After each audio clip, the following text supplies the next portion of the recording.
Thanks everyone for joining us. I'm Jordan Rutter, Director of Communications at American Bird Conservancy. Before we begin, I want to share some background on American Bird Conservancy, shortened to ABC, which was founded in 1994 with the mission of conserving wild birds and their habitats across the Americas. We continue that work today following a conservation strategy outlined by the pyramid featured on the current slide. Our work strives to help keep common birds common and prevent the rarest species from going extinct. And bird conservation works. Species and groups of birds have rebounded in the past decades, but there's so much still to do, and American Bird Conservancy needs your help to do it. ABC's work is made possible thanks to people like you who care about birds and our planet. Today, as you learn about how ABC is conserving neotropical birds like the magnificent Crested Eagle, please consider supporting ABC's Bird Habitat Protection Fund, through which ABC develops and implements critical habitat protection projects with partners like those you'll meet today. And you can donate now at abcbirds.org/BHPF or by scanning the code you see on the slide with your phone. Thank you so much for caring about birds, and a special thank you to all of our ABC members and donors in the audience right now. You're making a difference for wild birds and their habitats every single day. So I'm a list maker. It's a really big part of who I am. So much so that sometimes I don't know if I'm a birder because I love birds or because I love making lists. Because most birders, as you know, keep a lot of lists.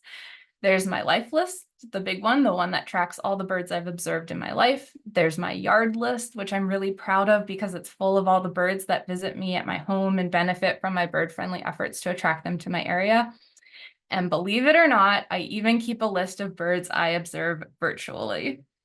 Live cams like the first ever Crested Eagle nest cam located in the heart of the Peruvian Amazon rainforest that we'll be talking about today offer a window into the natural world that just might not be possible otherwise. I personally hope to travel many places during my life in pursuit of observing birds and adding them to my life list, but there's just no way that I'll ever be able to make it everywhere my heart really wants to go. But with a few clicks of my mouse, I and anyone else with an internet connection, can observe birds in habitats that we may never get to see in person. Virtual cams make birding and appreciating our natural world more accessible to everyone. And as far as I'm concerned, that deserves a list. And virtual cams are meaningful to scientists and bird experts too, opening endless possibilities for research to improve conservation and inspire innovative action that makes it possible for bird populations to thrive. And that's certainly true for the Crested Eagle cam. Though, like many of you, I enjoy tuning in just to see the chicks shake away the butterflies that are constantly fluttering around the nest. Live cams like this one allow you and me to be even more connected to crucial conservation work and the organizations that are making it happen. So let's go behind the nest and learn more about the Crested Eagle and the work being done to conserve it and the other vulnerable species that share its habitat. I'm so excited for you to meet today's speakers and this baby eagle. So let's get started. First up, we have Daniel Lebbin, who is ABC's Vice President of Threatened Species. Dan oversees all of ABC's conservation work in Latin America, including joint projects with more than 50 partners building a network of nature reserves for birds and other wildlife spanning more than 100 sites and 1 million acres across the region. He received a bachelor's in biology and environmental science and policy from Duke University and a PhD in ecology and evolutionary biology from Cornell University. Eduardo Nycander is the founder of Rainforest Expeditions. Eduardo has dedicated himself to ecotourism that protects and conserves natural assets of the rainforest. His wildlife scientific research has extended nearly 3 decades, including the Macaw Research Project, which involved artificial nest boxes for the species, and the Harpy Eagle Project in Tambopata, which helped Tambopata National Reserve become known as the best destination to observe harpy eagles. And last but not least, Hugo Alejandro Herrera is a founding member and current president of the Ornitological Society of Córdoba, SOC. He's an agricultural engineer and photographer. He's always been passionate about conservation and he enjoys birdwatching. Before we begin, I do want to let our audience know that there are 2 different points during the presentations where we'll be showing photos of hunted crested eagles. We're doing this to highlight the sometimes complicated relationship between birds and people that can pose serious threats to species survival. We will be indicating when we are about to share those images in the presentation in case it is something that you don't want to see. But with that, I'll now turn it over to Dan, who will teach us about raptor conservation in the American tropics. Hi, Dan.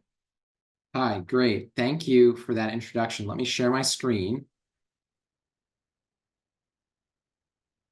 Okay. Are you seeing my title slide? Wonderful. Yep. Well, it's great to be here today and have the opportunity to talk about eagles.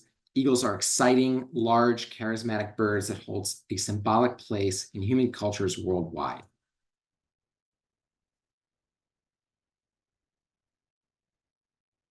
Before we hear from our excellent panel of South American eagle conservationists, I want to give a brief introduction to the 4 largest eagles in the tropical Americas to give some context of where the crested eagle fits in with other largest of their class raptors in this region. I will also discuss some of the main conservation challenges facing large raptors, how these differ from the conservation of smaller birds, tell you a little bit about ABC's work, about how ABC's work has benefited these species along the way. So first up, let's meet the Chaco eagle. For those North American birders familiar with the common blackhawk, Chaco eagle is like a giant version of a blackhawk. The Chaco eagle is the largest eagle in the open grasslands and shrublands of South America, which you can see on this range map presented here, and in some places requires larger trees for nesting. It weighs in at about 6.5 pounds and has a 6-foot wingspan, which is similar to the smaller end of the spectrum for weight and wingspan of the bald eagle. Its population is estimated to be between 350 and 1,500 birds, but there is a lot of uncertainty around this and other estimates that I will be providing. These eagles eat armadillos, skunk, reptiles, and will even scavenge carcasses. I've only seen this bird once myself, but I had the pleasure of seeing this immature bird very close to the marsh ant wren reserve that ABC helped establish with our local partner, Save Brazil, and other local partners near Sao Paulo, Brazil. This is an immature bird, and it was getting dive bombed by a white-tailed hawk, which is similar in size to our red-tailed hawk. And I like this image, not because it's high quality, but because it shows the size difference of the eagle next to the hawk. Next up, let's meet the black and chestnut eagle. This eagle is part of a group called hawk eagles, and like our golden eagle, they have feathers covering their legs all the way down to their feet. Size-wise, this eagle is bigger and can weigh up to 7.7 pounds with a wingspan approaching 6 feet. Its population is estimated to be, again, similar between 370 and 1,500 birds, although there's probably a lot of doubt around that estimate. And this is the largest eagle of the Andes, where they inhabit cloud forests and hunt arboreal mammals and large birds, things like guans, pigeons, squirrels, possums, coatis, and even monkeys. Unfortunately, this eagle will also take domestic chickens, which can lead to people persecuting these raptors as pests. We'll get more to that later. There are many ABC reserves, ABC supported reserves that have black and chestnut eagles in them. 8 in Colombia, 4 in Ecuador, 2 in Peru. In Colombia, for example, El Dorado Reserve and Refugio Toroy are reserves where birders can go and visit. And by visiting these reserves, your stay also supports conservation of those sites and local jobs tied to conservation. On the right is a photo I took, another bad photo, but a photo I took at a reserve that we are working to create right now with our Peruvian partner with the Quispe's community in northern Peru. And this bird was soaring right next to a white-rumped hawk, which is similar in size to our red-shouldered hawk. And again, it was just massive compared to the buteo. Next up is the queen of the rainforest, the top arboreal predator, the jaguar of the canopy, the harpy eagle. Female harpy eagles can have a wingspan up to 7.3 feet and weigh almost 20 pounds. Males, on the other hand, can be about half the size of females. Harpies are famous for having the strongest talons of any raptor, and they hunt mainly arboreal mammals, especially monkeys, but also sloths, possums, porcupines, and sometimes even terrestrial mammals. They'll also take macaws, curassows, which are large turkey-like birds, and even reptiles. Their population is estimated at 118 to 225,000 birds, 100,000 birds, which is much, much more than any of the other eagles we're talking about today. ABC has worked with partners in Latin America to protect habitat for the harpy in at least 6 reserves across Brazil, Colombia, Ecuador, and Peru. Here, this image is showing a harpy nest at Serra Bonita Reserve in Brazil, which is managed by Instituto Huiraçu, who uses the harpy as their logo, and Huiraçu, I believe, is the name of harpy in the local indigenous language. Also, many years ago, we supported a project with Rainforest Expeditions, one of our panelists here, in the SAF community of Infierno in Tambopata, which centered around harpy eagle nest conservation. Finally, we've arrived at the crested eagle, the focus of the rest of our webinar. It's quite similar to the harpy, but smaller and rarer. She can weigh up to 3.8 pounds and has a wingspan up to 5 feet 9 inches, which happens to be the same as my height and wingspan. The population size is unknown. These eagles also hunt arboreal mammals like rodents and monkeys, as well as reptiles, including boas and iguanas, and birds. These eagles are interesting because they're quite variable. They can be completely black in plumage or black with a barred underbelly, or in paler morphs, they can have very pale gray heads and necks and pale undersides. Crested eagle occurs within at least 4 ABC reserves in Colombia, Ecuador, and Peru, and Paraguay. And we'll hear more about that. And then I included a photo of a crested eagle, a pale morph, that I was lucky enough to see in Southeast Peru when I was doing research as a graduate student back in 2004.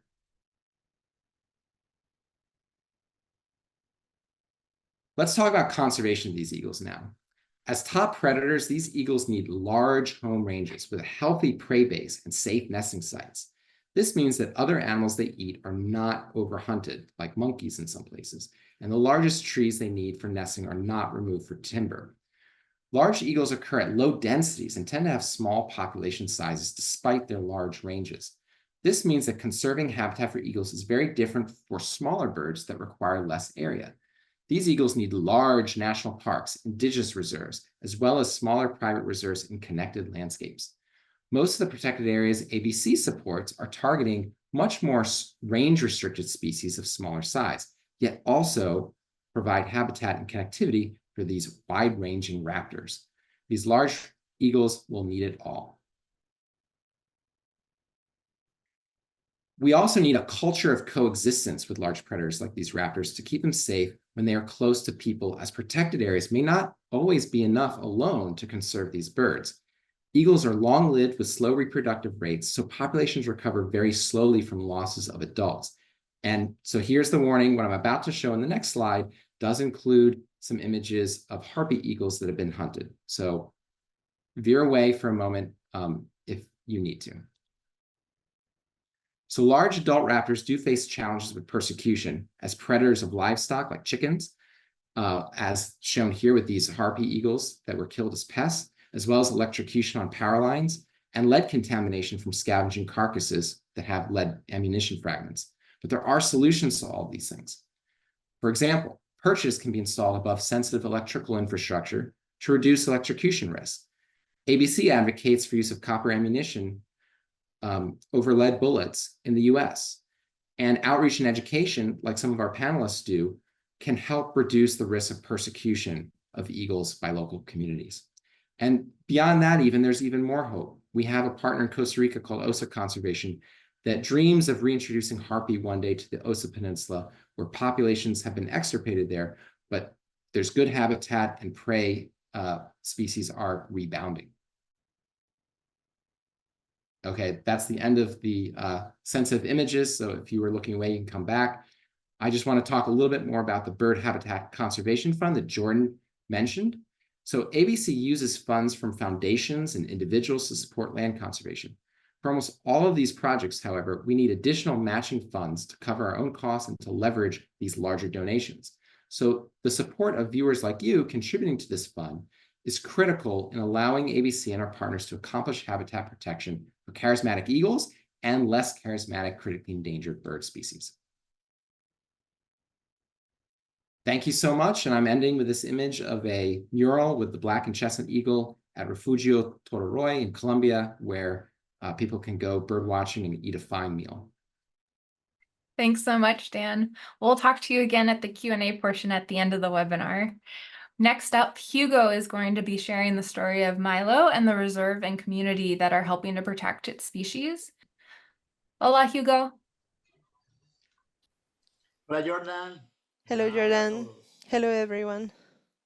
My name is Hugo Alejandro Herrera from the Ornitological Society of Córdoba, and I want to thank American Bird Conservancy for this invitation, and I want to greet everyone who's joining us today this afternoon. I am very happy and honored to share with you Milo or Millo's story, because this is a conciliation story between the community and nature.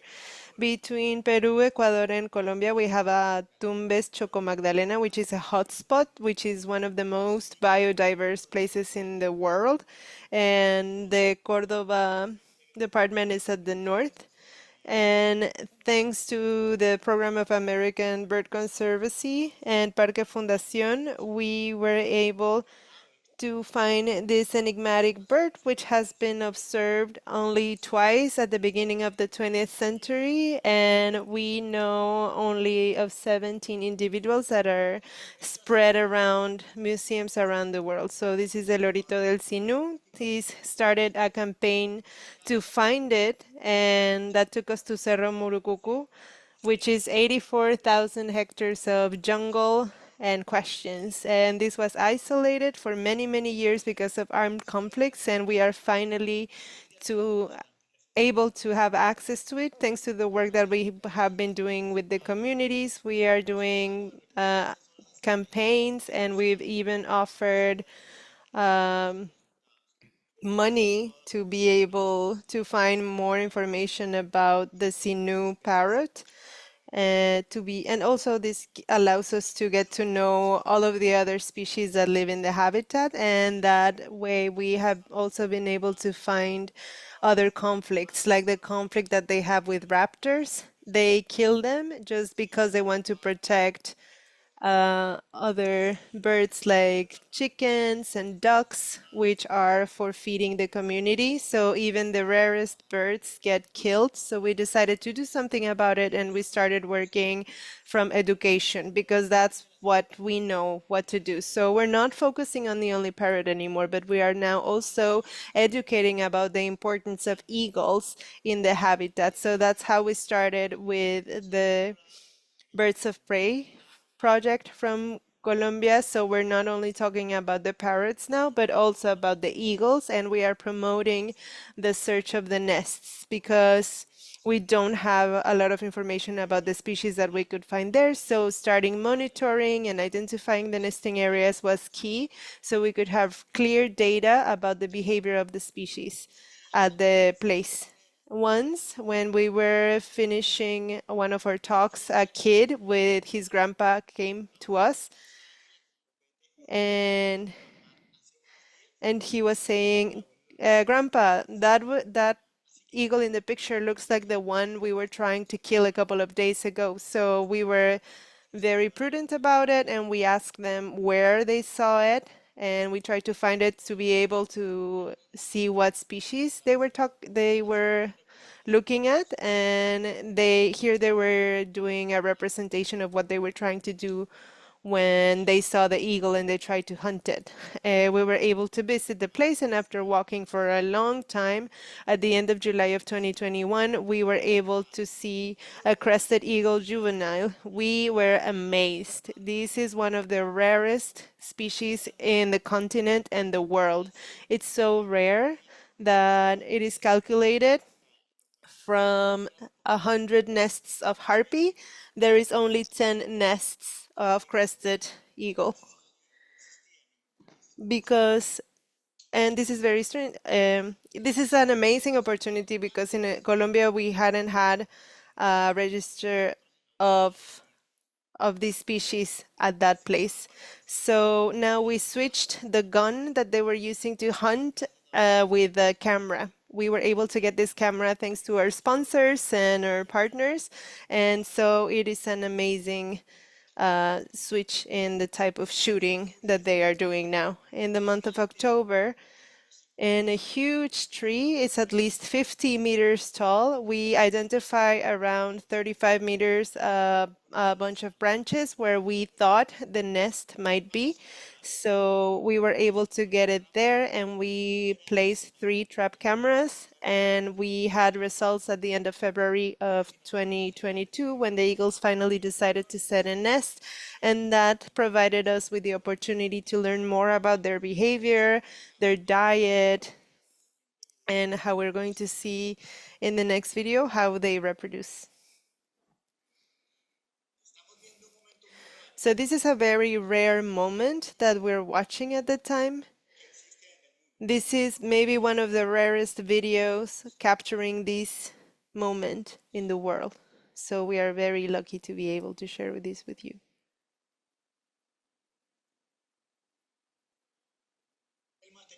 The material and all of the information that we have been able to gather on these birds is for science, because this evidence will allow us to build a management plan for the species in this specific area. We have been working along with the community from the beginning. We are raising awareness about the importance of the species within the ecosystem and why we need to take care of it. However, in nature, not everything works as we want to. We were in one of the most humid places in the world, and something happened. After 45 of nesting, we realized that the egg was not going to hatch because the egg was black.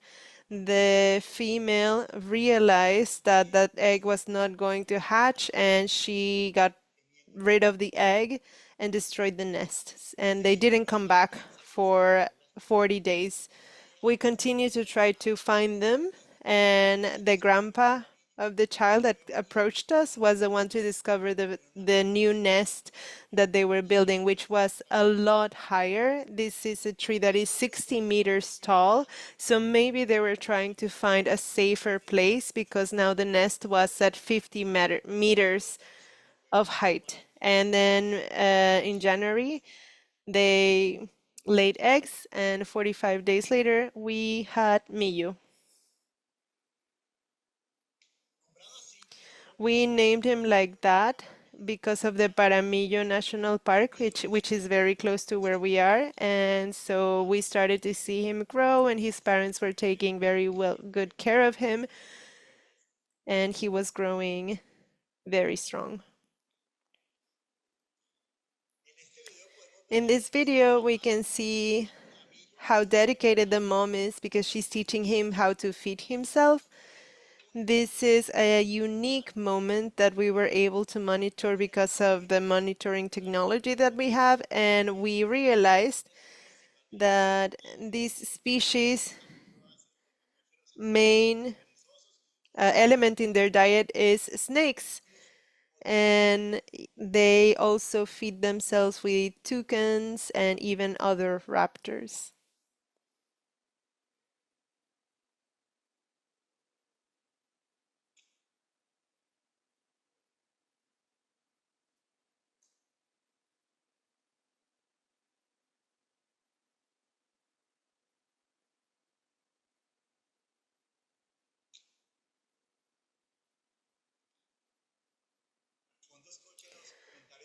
And then maybe in the background you can hear how excited those of us that were watching were.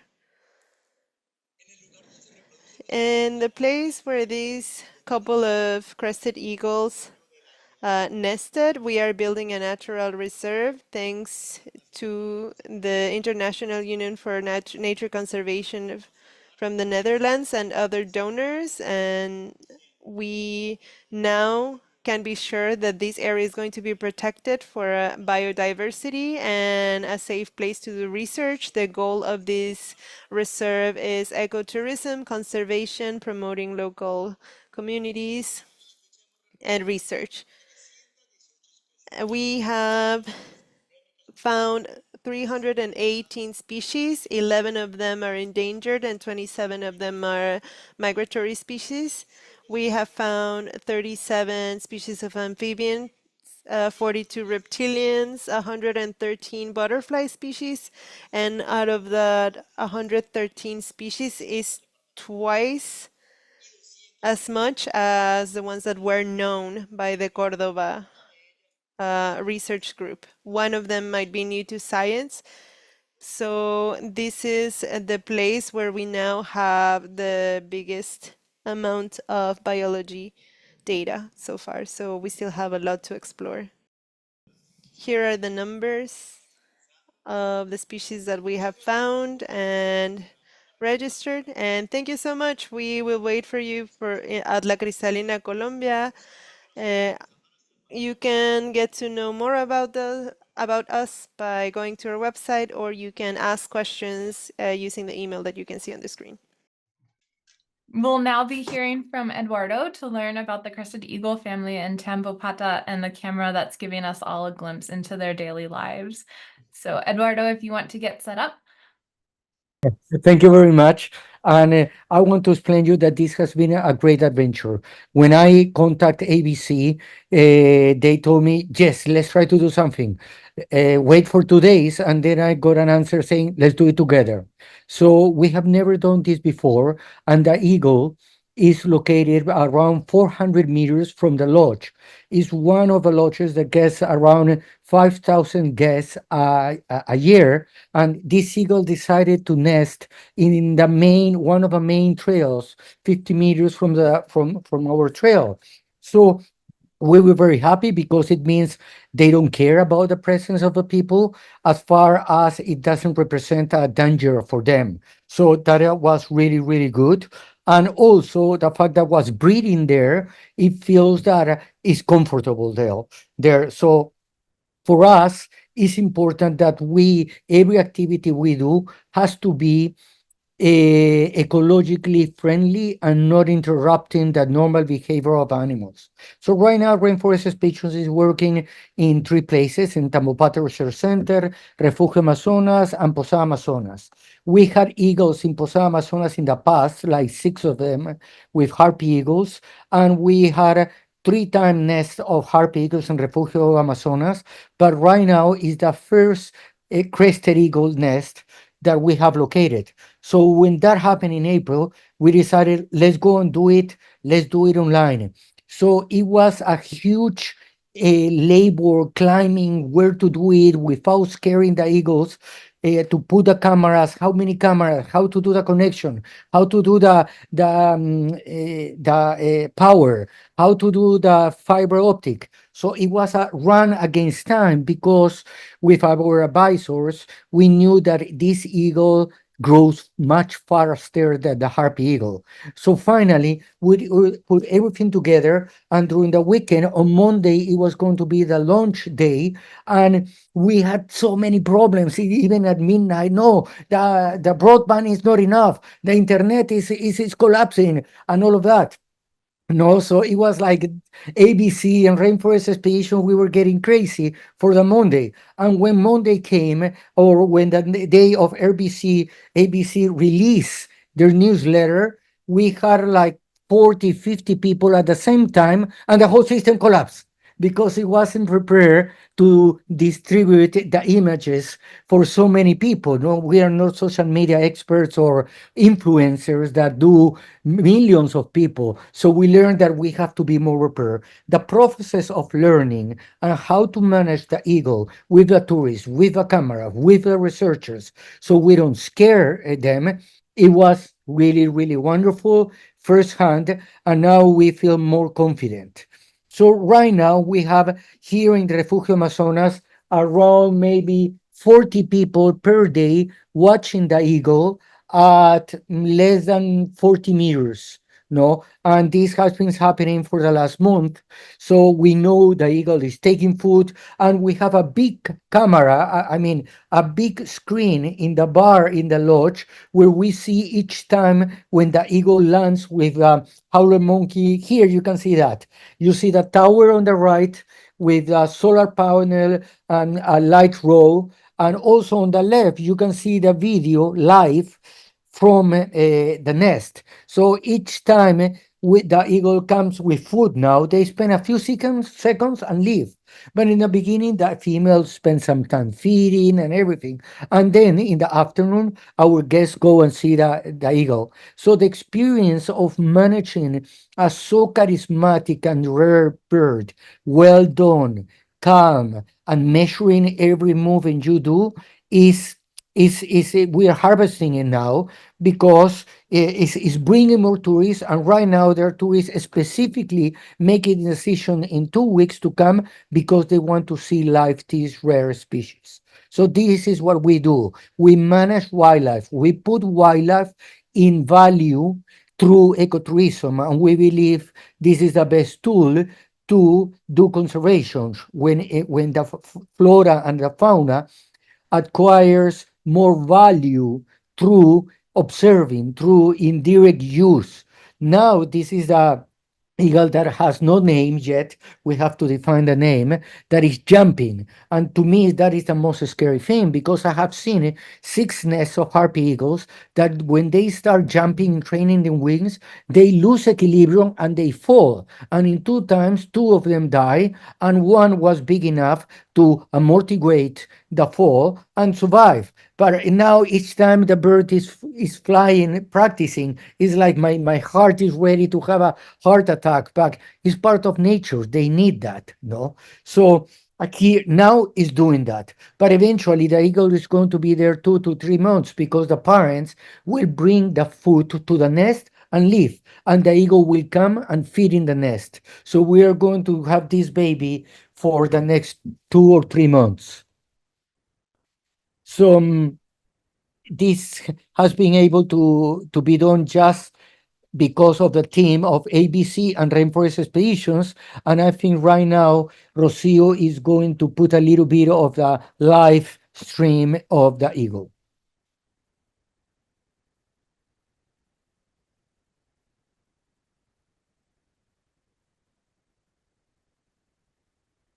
Good.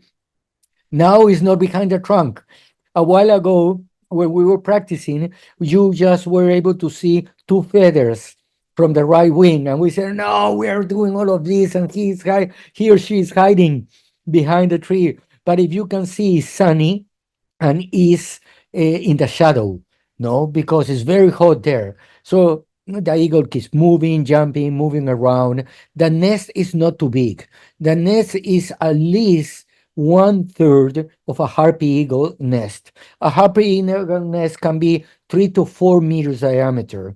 This one is no more than 2 meters diameter and with much smaller branches. So what we want to learn from these eagles is like when the eagle is gone, the parents, after maybe a year or year and a half, will collect the branches to build a secondary nest to breed, because this chick is going to stay in the territory. So if they nest in the same territory of the previous chick of a breeding season, it's going to be problematic because it can feed the baby. So what they do is they move the branches and disassemble the whole nest and put it in another place. So my plan is now to put SD cards with 4G or 5G so the eagle can take the branches, and then we can know where is the secondary nest, or even later the third nest. And then imagine how we can monitor the breeding patterns and seasons and territories of one of these nests.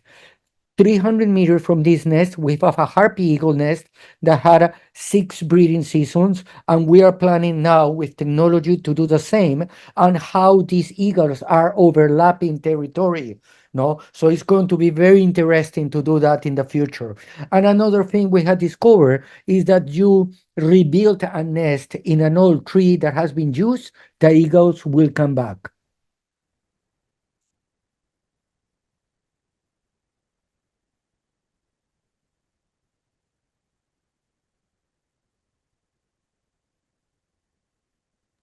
Thank you so much, Eduardo.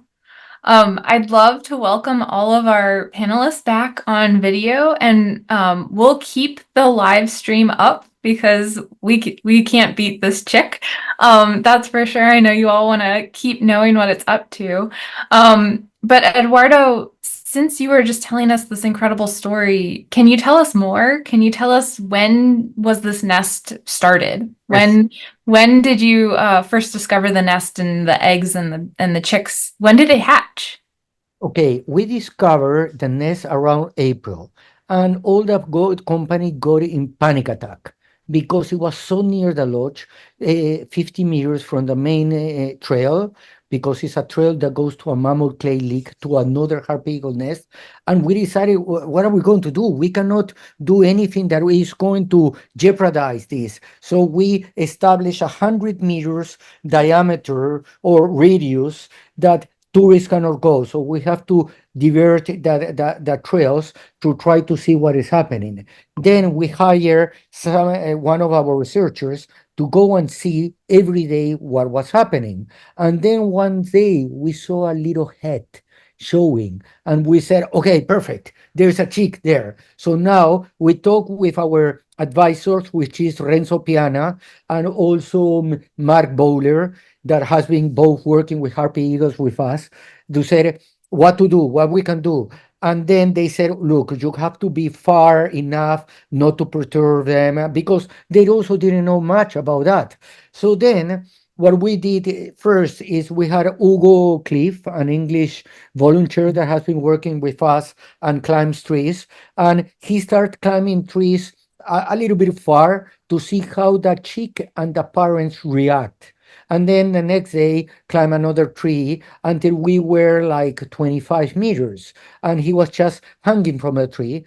And the chick in the beginning was watching him, like staring, not moving. And each time the female or the male arrived, staring at him. And then after 2-3 days, they didn't care at all. They brought the food, they feed the chick. So they became accustomed of his presence. So then we decided, okay, it's time to put the cameras because they don't care about your presence. So then we start climbing different trees. The eagles were okay, bringing food. So we felt really safe in order to intervene there. So, but at that time we were thinking to have a camera on top of the same tree. And when we were making these decisions, with the experience we had managing other harpy eagles, I said, no, it's too risky. This chick is moving too much, is standing up, is flapping the wings. If the eagle gets scared and falls, we are in trouble. So forget about the camera in the same tree. Just find a camera, maybe 25 meters with a good zoom, near enough, because impossible to take that risk. So we installed 2 cameras in 2 positions, and we discovered many things, because it happened that right now everything is stable, and the chick is moving as very clear because there is no wind. But when you have wind, then the whole frame has to change very fast and immediately. And then the demand of the power, broadband, processor, and everything is so much that the image collapses. So then it means that we have to put the cameras in trees that are strong enough that the wind doesn't move. We didn't know now that, and sometimes that is happening. You see, like, you get dizzy looking at the nest because it's moving from one side to another side, no? So also now we know that this nest is going to be permanently visited. So we are going to put another camera above the nest to see the egg and to be able to follow 100% what is happening inside the nest. So the opportunity to do research with this eagle, where we have fiber optic, we can have 1 million people doing papers and research in universities all over the world just using the videos. So to me, it's like democratization of research. Many people would like to do it, but no, not all of them can come. But through doing this for free, we give them a cost. We don't want to make profit of the research because our company makes profit from that visitors. But if there are 20 Eagle fans who wants to do research on anything, this access is for free. So we're learning a lot of how to manage wildlife, for ecotourism, and to give more access to researchers. And to tell you the truth, I'm so happy right now with what is happening with this webinar that I saw. It has more than 500 people right now. It's incredible. Thank you so much, Eduardo, for sharing that. I would love for Hugo, I'd love for you to share more about what you're excited about regarding that research and what we have to learn still about crested eagle and all of the excitement around this species. Well, for us, it has been a privilege to be able to find these species because we didn't know much about it, and we are building a natural story around it. We are observing everything that it does, everything that it stops doing, everything is new to science. We have been very careful in registering everything that we learn, understanding, and in this process, what's most important is that we have involved the local community because at the end of the day, they are the ones who own the territory and they need to play a role in the health of the ecosystem by understanding the role that the raptors play. And that has been key in thinking about making this project sustainable throughout time and to allow these species to survive in its ecosystem. Currently, we have a group of children in Tierra Alta in Córdoba, which is the municipality where we have the nest. We have a group of children that we call the guardians of the Crested Eagle. And these children go to school and we bring them to the place where the eagle is present. We give workshops and we are raising awareness because the kids are the ones teaching their parents that they shouldn't hunt them, that they have to take care of them, and understanding that each species has a role within the ecosystem and that is necessary to keep the balance in nature. So we are learning all the time from it. Today, Millo, because I saw that someone asked how old Millo is, and he's 1 year old now. We hope that before turning 2, he's going to leave the nest. He's still being fed occasionally, but they are bringing less and less food, so he learns how to hunt. And this is a very exciting part because we now have been observing Millo for 2 years, and he has become part of our family, like seeing him grow, seeing him fly for the first time, practicing from one branch to the other, and very similar to the chick that we're observing now in the video. We see him how he protects himself from the rain, from the wind, and he fights his parents because he doesn't like to share food with them. And well, we are understanding that everything has a reason, and we would love to see Millo finding a territory for himself because when he leaves, his parents are going to push him to leave eventually. He's going to have to find a territory that he can own to form his own family. And his parents, male and female, we hope that they build another nest because every 2 years, full 2 years, they might start a new nest. And if the thing that happened with the previous egg, that the egg just doesn't hatch, which might be because of the weather, because of other organisms, because in the jungle everybody eats everybody, then that year is lost and they would be able to reproduce until the following year. So it's a bunch of factors that make this eagle very rare because the chick grows very slowly, because they nest every 2 years, because they can lose the nest, the egg can die, or they can get hunted. So we are trying to diminish all threats possible so we can guarantee the survival of these Gracias, Hugo. species. Dan, I'd love to come back to the bigger picture of ABC's conservation for this. Crested Eagle is obviously an umbrella species. Helping this species helps so many others.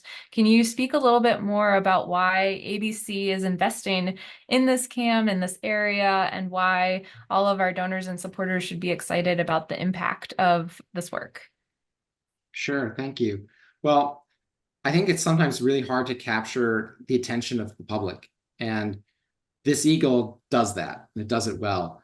A lot of the birds we work on are small, much less charismatic brown or gray jobs. For example, the Alagoas ant wren in Brazil, the males are completely gray. They're only about this big, and there's only a handful left in the wild. And we've been working really hard with partners in Eastern Brazil to try to do something about that bird. And we have a lot of other birds like that, but for example, where SOC works in Colombia, we had some funding that was that enabled us to help them out with the protection of that habitat.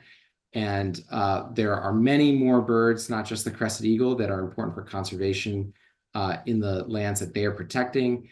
And we hope in the future that we can connect that reserve either through land owner conservation agreements or additional acquisitions to a nearby national park and create a whole corridor from the lowlands where the crested eagle is up to the highlands. This is also an important place for migratory birds in winter. Birds like I'm blanking on the name now. The bay-breasted warbler, winter there, and many others. So by protecting places like this, we protect a lot more underneath that umbrella. Thanks, Dan. And obviously, this is an incredible partner initiative. Conservation takes a lot of people. So I'd love to know, especially given the chat questions, thank you to our audience. Folks would like to know, is this a huge partnership of NGOs? How are the governments in Peru and Colombia supporting you? How else can people from afar get involved and support these efforts as well? Okay, in Peru, this initiative is completely private. We work adjacent to a protected area, and to me, the best partnership has been the trust built immediately between ABC and Rainforest Expeditions. No, and the good thing is that we worked before in different projects, no? So, but for some reason, we stopped working together, and suddenly we got in touch, and in 3 months, we had a new project. So this is the friendship and the passion that members of ABC and Rainforest Expedition have for conservation of these birds is the dynamo that move us to do this, you know? But in the government in Peru, the protected areas are so big that they don't have the capacity to do that. So yes, we work with them and try to put them together in the team. In this case, we didn't do much because it's completely in a private land outside a protected area. And in order to be able to be so efficient to do all of this, it was because it was outside. If it was inside a protected area, we had to go through endless process that should be done, and then the chick was gone. So the freedom of make decisions so fast between ABC and Rainforest Expeditions was very important in this case. Thank you, Eduardo. What has been the most surprising observation on the cam, in your opinion? Was there an animal that the parents brought back that you weren't expecting? Is there a behavior of the chick that's been very exciting to see? Look, one day the chick went 100% for hours behind that tree, the big trunk, and I thought it was full. So we sent somebody, people running, go and look for the chick on the floor, and what are we going to do? And suddenly we saw a little feather there, no, and he was just hiding there because it was too hot. But the nicest thing is when now I'm like expecting the female or the male landing for 3 seconds and dropping a howler monkey and then leave, because that is what they do, no? And when I am working at the lodge in front of the camera, I'm with my camera 3 meters from the TV, and I have seen the parents doing that, and it's a flash. No, that eventually now with you and ABC and Rainforest, we're going to do like a list of highlights of the best moments and the animals they brought. But right now it's like out of a nothing. Sometimes even both eagles arrive. So these are the highlights for me. That's so exciting. And I know there's still so much to learn. I know one of the things that we've gotten a lot of comments about are all of the butterflies that have been surrounding it. And they are attracted to the leftover food, is my understanding. Is that correct, Eduardo? Yes, that is correct. No, because many of the butterflies eat rotten fruits, rotten meat, and so they're like coprophagous, so they are doing that. But at the same time, I saw the eagle the other day trying to eat the tail of a tamandua, maybe, and the baby wanted to swallow the whole tail that is maybe 40 centimeters in one. I spent the whole afternoon trying to swallow in one, but at the end he couldn't. No, but he is really great feeding and finishing all the food now. That's so exciting. And Hugo, given your experience with Milo, is there anything that you have to share for folks to be excited about the fledging of this particular individual, or anything else you can share about how Milo is doing? Well, he's exploring his territory. He's not as easy to catch or to see as it was at first, because now he started to fly like 500 meters to 1 kilometers far from his nest. It is nice to hear that he's doing well. We heard that he was near a path that is near to the reserve. Now we know that he's traveling in and out, and we we are very glad that the conservation message is reaching other places, because we hope nobody shoots them. They don't have a lot of natural enemies. Once they're adults, they basically have none. So they are pretty chill. They don't get scared when they see humans. So that's the moment when there would be risks, because he's starting to explore and understanding his territory, and he's not afraid. And it's been very interesting to know that they don't feed from chickens, for example. So they don't eat birds that are fundamental for the food for the communities. So that's good news for us. They need a tropical forest, and they feed themselves mainly with reptiles, which we did not expect. So they eat mostly snakes and even tree snakes. Most of the snakes that the species eat, these are snake species that live in trees, like boas, for example. So those are the snakes they eat. And we've also seen that they feed on anteaters. They also feed on some marsupials, like possums, and they can also feed themselves with other birds, like toucans and other raptors, which has been very interesting to discover. And all of this has allowed us to reach the communities and to explain that this is not their enemy, that this is something that is imperative to keep the health of the ecosystems, so we can keep the levels of populations of other species. So we are very excited to see Milo's story. Milo, Millo. We are always asking around if anybody has seen him.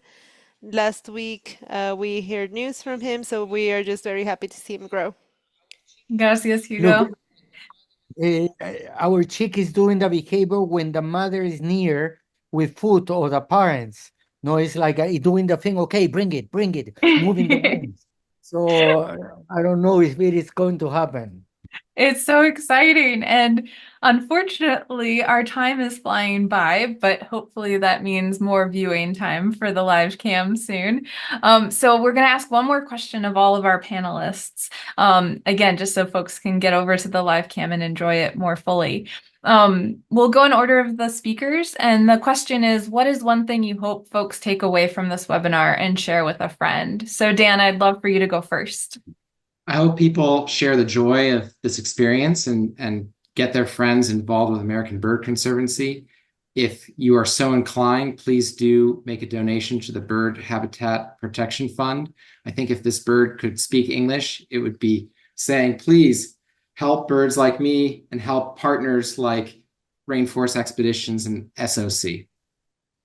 Wonderful. Thank you, Dan. And Hugo. Yo les diría que apoyen todas esas I would say iniciativas, support que these apoyen initiatives, support organizaciones como these Bird Conservancy, organizations Conserva like Aves, American Bird Conservancy. These are serious organizations that do invest their resources in conservation. It is not easy to do conservation. It's expensive. It is exhausting working with logistics. So we do need your support. You can help anytime you can. Every dollar counts. And if you can provide support with time, with knowledge, everything is welcome. Join all of these campaigns and we need you. Thank you. Gracias. Sí, And Eduardo? yo también, yo creo que Me too. I add to that. I think that it's important to communicate this to all of your friends, to everyone you know, so they become members of ABC, because this has to be teamwork. Us as single organizations like ABC, it's not going to work. We need to distribute the efforts of conservation through citizen scientists, through all audiences, through everyone, because otherwise the conservation goals are not going to be met. And we are at a tipping point, the point of no return. So the participation of a common citizen is imperative, and it is only going to happen if you help us communicate the need of conservation. Gracias, Eduardo. Muchas gracias, everyone. Thank you so much for joining us. Thank you to our panelists. All registrants will be receiving a link to the recording via email in just a few days. In the meantime, we invite you to continue to visit and enjoy the Crested Eagle Nest Cam. And please share your questions and observations via the form on that page to help us with engagement and know what you're excited about. As you've seen today, healthy habitat is incredibly important to birds, and as habitat loss is the greatest threat facing wild birds today, conservation efforts by ABC and our partners are more important than ever. When you support ABC's Bird Habitat Protection Fund, you'll be making it possible for ABC to identify and protect the places that birds need to survive and thrive by securing and expanding our network of reserves. Together with our partners, ABC has helped protect more than 1 million acres of land across more than 100 countries, 100 reserves, and 14 countries. Those reserves provide habitat for 2/3 of all bird species found in the Americas, which is incredible. And you can be the reason ABC is able to create and sustain reserves for the most endangered birds in the Americas. So please consider giving now to abcbirds.org/BHPF by scanning the code on the screen or via the secure donation form that you'll be redirected to after we log off. Birds like the Crested Eagle need you, and they thank you. Your gift to ABC's Bird Habitat Protection Fund makes it possible for ABC to do this work and help birds across the Americas. Thank you so much again, and good birding. thank you very much and goodbye. Good luck. Thank you.